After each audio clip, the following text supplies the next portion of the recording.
নমস্কার সবাইকে, আমি পৌশালী। পৌষ সানশাইনের আবারও নতুন একটা ব্লগে আপনাদের সবাইকে জানাই অনেক স্বাগত। আশা করি আপনারা যে যেখান থেকেই আমার ভিডিওটি দেখছেন খুবই ভালো আছেন আর সুস্থ আছেন। অন্যান্য দিনের মতো আবারও আজকে একটা ব্লগ নিয়ে আপনাদের সামনে চলে এলাম। আশা করি আজকের ব্লগটা আপনাদের একটু হলেও ভালো লাগবে। আর যদি ভালো লেগে থাকে তাহলে প্লিজ একটা কমেন্ট করে জানাতে ভুলবেন না। আর যদি এরকম লাইফস্টাইল ব্লগ আপনাদের ভালো লেগে থাকে তাহলে প্লিজ আমার চ্যানেলটিকে ভিজিট করে একবার দেখতে পারেন। যদি ভালো লাগে তাহলে আমার চ্যানেলটিকে সাবস্ক্রাইব করে আমার পাশে থাকতে পারেন। এখন বাজে প্রায় সকালবেলা 9:30 মতো। এখন যেহেতু ঠান্ডা পড়েছে তাই একদমই তাড়াতাড়ি ওঠার রিস্ক নিই না। তো আপনাদের ওদিকে কেমন ঠান্ডা পড়েছে একটু আমাকে জানাবেন। আমাদের এখানে কিন্তু বেশ ঠান্ডা পড়েছে, বিশেষ করে ওই ভোরের দিক থেকে সকাল অবধি কিন্তু অনেকটা ঠান্ডা থাকে। আর সকালবেলা এত ঠান্ডাতে না লেপ ছেড়ে বেরোতে একদমই ইচ্ছে করে না। তো সকালবেলা এই জন্য আমি একটুখানি ছোলা ভিজিয়ে রেখেছিলাম, ওটা নিয়ে ব্রেকফাস্ট করে নিচ্ছি। আর মেয়ের জন্য খাবার বানিয়ে নিয়েছি। আর সকালবেলা উঠে আগে বাসি কাজকর্মগুলো সেরে নিয়েছিলাম। যেহেতু জলের কাজটা আছে তাই ভাবলাম আগে সেরে নিই। আর যেহেতু কর্তামশাই আজকে বাড়িতে আছে, কাজে একটু হেল্প করেছে, বিশেষত মেয়েকে একটু ধরে বসেছিল বলে তাড়াতাড়ি কাজ সেরে নিতে পেরেছি। আর এখন আমি চলে এসেছি একটু ব্রেকফাস্ট বানানোর জন্য। আজকে ব্রেকফাস্টে একটু পোহা বানাচ্ছি। এই পোহাটা ব্রেকফাস্টে আমার ভীষণ ফেভারিট, কিন্তু আমি সবসময় না একদমই বানাতে পারি না। কারণ আমার কর্তামশাইকে রোজ যদি পোহা দেওয়া হয় তার একদমই পছন্দ নয়। তার বদলে মুড়ি খেয়ে নেবে, সেটাও ভালো, কিন্তু রোজ পোহা খাবে না। আর এই পোহা বানাতে এসে দেখলাম আমার এই অয়েল যে বটলটা আছে সেটার উপরে এটা ভেঙে গিয়েছে। কিভাবে ভেঙেছে আমি জানি না, হয়তো আমার হাত লেগেই ভেঙে গিয়েছে। মানে ওটা ওঠাতে গিয়েই দেখলাম সঙ্গে সঙ্গে ভেঙে গেল। একটু দেখে না মনটা খারাপ হয়ে গেল। আজকে সকাল থেকে এরকম উল্টোপাল্টা জিনিস হতেই থাকছে। একটু পরে দেখাচ্ছি, মানে সকালে উঠে সব থেকে বড় যে ভুলটা করেছি।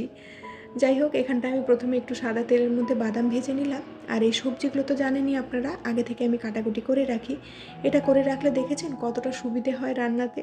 মানে এই পোহাটা বানাতে গিয়ে যদি এতগুলো সবজি আমাকে কাটতে হতো, এখানে কিন্তু আমার মোটামুটি 10 মিনিট মতো সময় লেগে যেত। তো এই সময়টাকে আমি বাঁচিয়ে নিয়েছি। যাই হোক, পোহার রেসিপি আমি আগে অনেকবার দেখিয়েছি, তাও একবার বলে দিই। প্রথমেই সমস্ত সবজিগুলোকে আমি একটুখানি তেলের মধ্যে ভেজে নিয়েছিলাম। তারপরে ওই তেলের মধ্যে একটু কালো সর্ষে আর কারি পাতা ফোড়ন দিলাম। তারপরে চিড়ে তুলে দিলাম। তারপরে একটু হলুদ, নুন আর একটু চিনি দিয়েছিলাম। তারপরে একটু ভাজা ভাজা করে নিয়ে ভেজে রাখা বাদাম আর সবজিগুলো দিয়ে দিলাম। ব্যাস, আমাদের পোহা কিন্তু একদম রেডি। এর টেস্টটা আর একটু ভালো করতে গেলে এর মধ্যে একটুখানি লেবুর রস দিতে হয়, কিন্তু বাড়িতে আজকে লেবুটা বাড়ন্ত ছিল তাই আর দিতে পারিনি। আর এই চিড়েটা দেখছেন কত ঝরঝরে হয়েছে। তার কিন্তু একটা কারণ রয়েছে, কারণ এই চিড়েটা না মোটা চিড়ে। এটা করতে একটু সময় লাগে, মানে সাথে সাথে করা যায় না। এটাকে এরকম ছাঁকনির মধ্যে একটুখানি ধুয়ে রেখে দিতে হয় 15 মিনিট মতো। তার মধ্যেই কিন্তু চিড়েগুলো ফুলে ওঠে। আর এই চিড়েগুলো দিয়ে পোহা বানালে দেখেছি একদমই গায়ে গায়ে লেগে যায় না। আর এদিকে আমি এখন চলে এসেছি ব্রেকফাস্ট করে থালা বাসনগুলো ধুতে। সকালে বলেছিলাম না যে একটা ভুল করেছি। এই যে দেখুন, কড়াইটার মধ্যে আমি মেয়ের সুজি গরম করতে গিয়ে, মানে সুজিটা ভাজতে গিয়ে পুড়িয়ে ফেলেছি। এদিকে সুজিটা ভাজতে দিয়ে গিয়েছিলাম মেয়েকে ওষুধ খাওয়াতে। আর তখন কি হলো, হাত থেকে ওষুধের কৌটোটাই পড়ে গিয়েছে। আর সেইটা ওঠাতে গিয়ে এদিকে ফিরে দেখি আমার সুজিই পুড়ে গিয়েছে।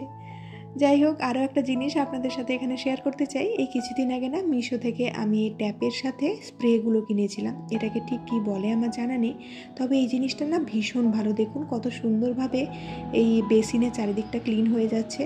এটা ব্যবহার করার পরে ভাবলাম আপনাদেরকে একটা রিভিউ দিই, যদি আপনাদের কোনো কাজে লাগে। আজকে খাওয়া দাওয়া কমপ্লিট করে এসেছি বেডটাকে গোছানোর জন্য। সকালবেলা উঠে বেড গোছাতে একদমই ইচ্ছে করছিল না, তাই ভাবলাম খাবার দাবার খেয়ে একটু এনার্জি নিয়ে তারপরে বেডটা গোছানো যাক। আর এখন যেহেতু শীত পড়েছে তাই আমি চেষ্টা করছি আমাদের বালিশগুলো রোজ একটু রোদে দেওয়ার জন্য। আপনাদের বাড়িতে যদি এই রোদে দেওয়ার সুবিধে থাকে তাহলে চেষ্টা করবেন রোজ ওই বালিশ আর কম্বলগুলোকে একটুখানি রোদ খাইয়ে নেওয়ার জন্য। তারপরে ব্যবহার করে দেখবেন অনেকটা ফ্রেশ লাগছে। আর ফ্রেশ লাগার কথা যখন বলছি, আরও একটা টিপস আমি এখানটা আপনাদের সাথে শেয়ার করতে চাই। আপনারা চাইলে কিন্তু এটা অ্যাপ্লাই করতে পারেন। বেডের ওপরে, মানে বেডশিটের ওপরে সকালবেলায় এরকম একটা বেড কভারকে পাঠিয়ে দেবেন। আর রাতে যখন ঘুমোতে যাবেন তখন এই বেড কভারটাকে উঠিয়ে বেডশিটের ওপরে ঘুমোবেন। তাহলে দেখবেন সারাদিন এই বেডের ওপরে যা করেন না কেন, আপনার যে মেন বেডশিটটা সেটা কিন্তু একদমই নোংরা হয় না। এই টিপসটা কিন্তু আমার ফ্রেন্ডের দেওয়া একটা টিপস। বেশ কিছুদিন হয়েছে আমি এটা ব্যবহার করছি, মানে বেড কভারটা ব্যবহার করছি এরকমভাবে। আর এটা কিন্তু আমাকে খুব উপকার দিয়েছে, তাই ভাবলাম আপনাদের সাথেও শেয়ার করা যাক। তার সাথে সাথে আজকে বেডরুমটা একটুখানি ক্লিন করে নিচ্ছি। আমি ডিপ ক্লিনিং করছি না, এমনি নর্মাল ক্লিনিংটাই করছি। এই যে আমার বাড়ির প্রত্যেকটা ফার্নিচার বলুন বা প্রত্যেকটা জিনিস বলুন, এগুলোর বয়স কিন্তু অনেক হয়ে গেল। মানে কিছু কিছু হয়তো আমার বিয়ের আগের জিনিস বা কিছু হয়তো আমার বিয়ের সময়কার পাওয়া জিনিস। তবে প্রত্যেকটা জিনিসকেই কিন্তু প্রথম থেকে আমি সমানভাবে যত্ন রেখেছি। তা না হলে হয়তো এতদিন আমার সাথে থাকতো না। কারণ এই বছরে আমার হাজব্যান্ডের বেশ কয়েকবার ট্রান্সফার হয়েছে, আর ট্রান্সফারের সাথে সাথে এই জিনিসগুলো আমাদের সাথে এদিক ওদিক হয়েছে। তো যাই হোক, এই জিনিসটা কিন্তু মানে এই কথাটা আমাদের প্রত্যেকটা সম্পর্কের ক্ষেত্রেও অ্যাপ্লিকেবল। আমরা হয়তো কিছু কিছু সময় কী করি, সম্পর্কগুলোকে যত্ন করি না। আর আমার মনে হয় আমরা প্রত্যেকটা সম্পর্ককে যদি প্রথম থেকে যত্ন করি, তাহলে দেখবেন সেই সম্পর্কগুলো অনেক দিন অবধি ভালো থাকে। আর সেই সম্পর্কগুলো যদি যত্নের অভাবে খারাপ হতে শুরু করে, তাহলে কিন্তু সেই সম্পর্কগুলোকে একদমই ভালো করা যায় না। কারণ কোনো খারাপ হয়ে যাওয়া জিনিস বা কোনো ভেঙে যাওয়া মনকে আপনি চাইলে কি জোড়া লাগাতে পারেন? এই যে ধরুন আমাদের কাছে যে ফার্নিচারগুলো রয়েছে, সেগুলো যদি আমরা প্রথম থেকে যত্ন না নিই, তাহলে একটা টাইম পরে দেখবেন ফার্নিচারে ঘুণ লেগে গিয়েছে। তখন সেই ঘুণ লাগা ফার্নিচারকে কি চাইলে আপনি আগের মতো করতে পারেন? পারেন না তো।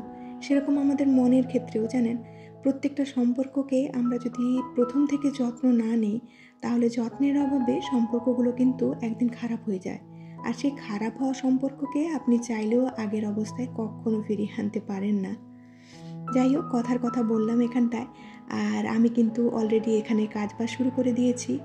অনেক দিন ধরে এই টেবিলের ওপরে আমাদের এই ল্যাপটপটা পড়েছিল, সেটা ফাইনালি সরিয়ে রেখে দিলাম। হাজব্যান্ড কিছু কাজবাজ করছিল বলেই কিছুদিন রাখা ছিল। আর এরকম অবস্থাতে রেখে আমি কিছুই কাজবাজ করতে পারবো না। কারণ আমার কাছে মনে হয় আমার বাড়িঘর যদি একটু গোছানো থাকে, তবেই না আমি মনে শান্তি পাই। মানে এই সমস্ত কাজবাজ ছেড়ে আমি রান্নার কাজে একদমই যেতে পারবো না। তাই সকাল সকাল উঠেই সমস্ত কাজবাজে লেগে পড়েছি। আর মেয়ের বোতলগুলো এখানটা একটুখানি ধুয়ে রেখে দিচ্ছি। প্রত্যেকদিন সকালবেলা আমি মেয়ের বোতলগুলো একটু ধুয়ে নিই।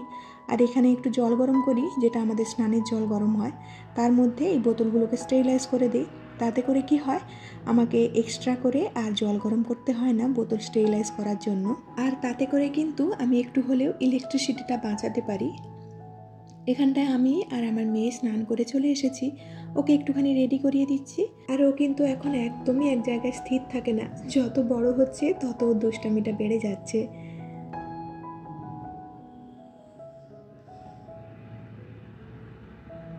এখন তো শীত পড়েছে, তাই ভাবলাম আপনাদের সাথে আমার একটা ফেভারিট ময়শ্চারাইজার শেয়ার করি। এটা কিন্তু বেশ পুরনো একটা ময়শ্চারাইজার আর আমার খুব ফেভারিট। এটা ল্যাকমি পিচ মিল্ক ময়শ্চারাইজার। আমি শীতের সময়টা বেশিরভাগ এই ময়শ্চারাইজারটাই লাগাই। আর এটার গন্ধটা আমার খুব ভালো লাগে, মানে ছোটোবেলার কথা মনে করিয়ে দেয়। আপনারা কি কেউ এই ল্যাকমির পিচ মিল্কটা ব্যবহার করেন, বা যদি করেন কত দিন থেকে করেন আমাকে জানাবেন। আমি কিন্তু বেশ কয়েক বছর, মানে বিয়ের আগে বা স্কুল লাইফে এটা ব্যবহার করতাম। আর শীতের সময় এই নিভিয়া লোশনটা আমি ইউজ করে থাকি। শীতের সময় স্নান করে এসে যদি কিছু না মাখি না, গাটা এত চিড়চিড়ে হয়ে যায় যে তারপরে আমার একদমই কোনো কাজ করতে ভালো লাগে না। মানে স্কিনটা যদি একটু ময়শ্চারাইজ থাকে তখন দেখবেন ভালো লাগে বেশ, মানে শীতের সময়। আর টান টান হয়ে গেলে বড্ড বেশি বিরক্ত লাগে। কিচেনে চলে এসেছি, রান্না বান্নাটা শুরু করব। তার আগে ভাবলাম মেয়েকে একটু ফলের জুস খাইয়ে দিই। তো আজকে আমি খাওয়াচ্ছি না, ওর বাবাকে একটু দায়িত্ব দেব। দেখা যাক ওর বাবা কি করে। এদিকে মশাই একটু আরাম করে বসে ফোনটা ঘাঁটছিল বটে, তবে আমি এখানটা একটা গুরু ভাত দায়িত্ব ওকে দিয়ে গেলাম। তবে দেখে মনে হচ্ছে মেয়ে ওর কাছে খাবে না। এই যে দেখুন, ও কিন্তু অলরেডি জুস দেখে বাবার কাছ থেকে ছুটে পালিয়ে আসছে। আর বাবাও কিন্তু সাথে সাথে বলে দিল যে ও খাওয়াতে পারবে না। তো যাই হোক, এখানটায় কিছুটা আমি রান্নার কাজ এগিয়ে দিয়ে ওকে আবার খাওয়াতে যাব। আজকে দুপুরে রান্নাতে কী হবে সেটা আপনাদেরকে দেখিয়ে দিই। আজকে একটুখানি বেগুনি করব ভেবেছি। অনেক দিন ধরে না এই ভাজাভুজি খেতে বেশ ইচ্ছে করছে। আর একটুখানি আলু সেদ্ধ হবে আর সবজি দিয়ে ডাল হবে। এই সবজি দিয়ে ডালটা কিন্তু শীতের সময় আমার খুব ভালো লাগে খেতে। তো শীতের সময় পুরো শীত জুড়ে না আমি সবজি ডালটা খেতে থাকি। মানে কখনো মূলো ডাল, কখনো এই বিভিন্ন ধরনের সবজি দিয়ে ডাল, বা কখনো এই ফুলকপি ডাল, এরকম করে আমি খেতে থাকি। যেহেতু ভেজ খাই, ডালটা আমার খাবারে রোজই থাকে। আর আমার ডাল খেতে কিন্তু খুব ভালো লাগে। তো ওদিকে ডাল আর আলুটা একসাথেই আমি সেদ্ধ বসিয়ে দিলাম। আর এদিকে ফুলকপিটাকে একটু ভেজে নিচ্ছি। তার সাথে সাথে বেসনের এই ব্যাটারটা বানিয়ে নিচ্ছি। বেসনের মধ্যে অল্প একটু নুন, হলুদ আর কালো জিরে দিলাম। এই কালো জিরে কিন্তু আমার এই বড়ার মধ্যে খেতে খুব ভালো লাগে, মানে বেসনের বড়ার সাথে খেতে খুব ভালো লাগে। আর এই সবজি ডালের সাথে শীতের সময় এইরকম ধরনের ভাজাভুজি খেতে ভীষণ ভালো লাগে, মানে এই দিয়েই সারাদিনের ভাত খাওয়া হয়ে যায়। আর আজকে বেগুনি ভাজতে গিয়ে কর্তাকে জিজ্ঞেস করলাম যে পাতলা ব্যাটার দিয়ে খাবে না মোটা ব্যাটার দিয়ে খাবে, তো উনি আদেশ করলেন যে একটু মোটা করে ব্যাটার রাখতে, তাই মোটা করে ব্যাটারটা রাখা।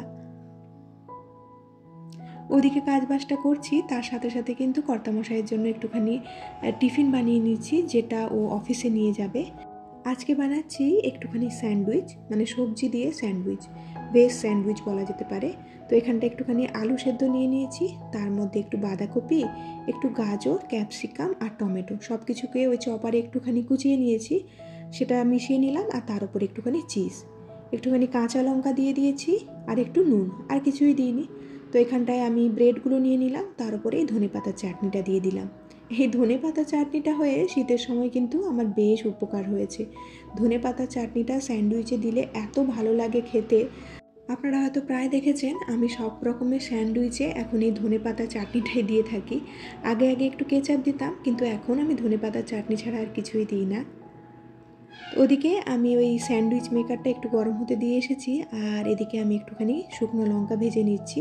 শুকনো লঙ্কাটা দিচ্ছি এই আলু সেদ্ধর মধ্যে। আর আমাদের এই আলু সেদ্ধর মধ্যে না একটু বেশি শুকনো লঙ্কা দেওয়া হয়, যেহেতু আমরা দুজনেই এই আলু সেদ্ধটা একটু ঝাল ঝাল খেতেই পছন্দ করি। আর এদিকে ডালটা বসিয়ে দিলাম একটু 5 ফোড়ন আর তেজপাতা ফোড়ন দিয়ে। ততক্ষণে আমার স্যান্ডউইচ মেকারটাও গরম হয়ে গিয়েছে, স্যান্ডউইচটা বানাতে দিলাম। আর বানাতে দিয়ে দেখি ব্রেডটা এতটাই পাতলা হয়ে গিয়েছে যে ওপর থেকে একটুখানি উঠে এসেছে। কিন্তু যাই হোক, আজকে আমার কাছে অপশান রয়েছে 4টে ব্রেড আজকে আমি টোস্ট করছি, কারণ বিকেলবেলা আমি একটা ব্রেড খাবো। আর ব্রেডের ওপরে একটুখানি আমি বাটার দিয়ে দিলাম। এদিকে আমার ডালটাও হয়ে এসেছে, এখন আমি ভেজে রাখা ফুলকপিগুলো দিয়ে দিলাম। আর এই যে দেখুন, ফুলকপিটা দিতে গিয়ে ওদিকে একটা বেগুনি আমার পড়ে গেল। আজকে সকাল থেকে এরকম টুকটাক ভুল আমার হতেই আছে। আসলে যেদিনে সকালবেলা একটা ভুল দিয়ে শুরু হয়, সেদিনে কিন্তু সারা দিনে আমার কিছু না কিছু গণ্ডগোল হতেই থাকে। আপনাদের মধ্যে কার কার এরকম হয় অবশ্যই আমাকে জানাবেন। যাই হোক, এখানটা স্যান্ডউইচটাকে কিন্তু মাঝখান থেকে একটু কেটে নিলাম আমি। আর দেখলাম একটা টিফিন বক্সের মধ্যে হচ্ছিল না, তাই আমি একটা বড় টিফিন বক্সের মধ্যে করেই দিলাম।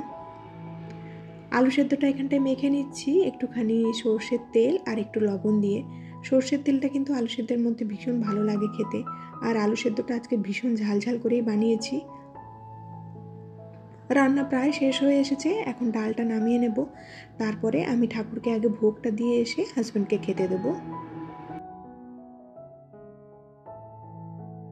আজকে মেয়ের জন্য আর কোনো স্পেশাল খাবার বানাইনি, আমাদের সাথে এই ডাল ভাতই খেয়ে নেবে, যেহেতু ডালের মধ্যে সমস্ত ধরনের সবজি দিয়েছি, তাই আর চিন্তা নেই। আর এখানটায় বাবার সাথে উনি খেতে বসেছেন, চারিদিকে ভাত টাত ছড়িয়েছে। রোজই সে এরকমই করতে থাকে, মানে আমাকে খাওয়ার পরে মোটামুটি 8 ঘন্টা সময় দিতে হয় এই লিভিং রুমটাকে ক্লিন করার জন্য। ডালটা একটুখানি বেশি ছিল, এখন এটাকে আমি ফ্রিজে রেখে দেব, আবার কালকে কোনো না কোনো কাজে লেগে যাবে। দুপুরের কাজবাজ সারতে সারতে মোটামুটি 1:30টা মতো বেজে গিয়েছিল। ওর বাবারও বেরোনোর সময় হয়ে গিয়েছে। আর তার সাথে সাথে আজকের মতো আপনাদের থেকে এখানেই বিদায় নিচ্ছি। খুব শিগগিরই দেখা হচ্ছে নেক্সট আর একটি ব্লগে। ততক্ষণের জন্য খুব ভালো থাকবেন, সবাইকে খুব ভালো রাখবেন আর নিজের যত্ন রাখবেন।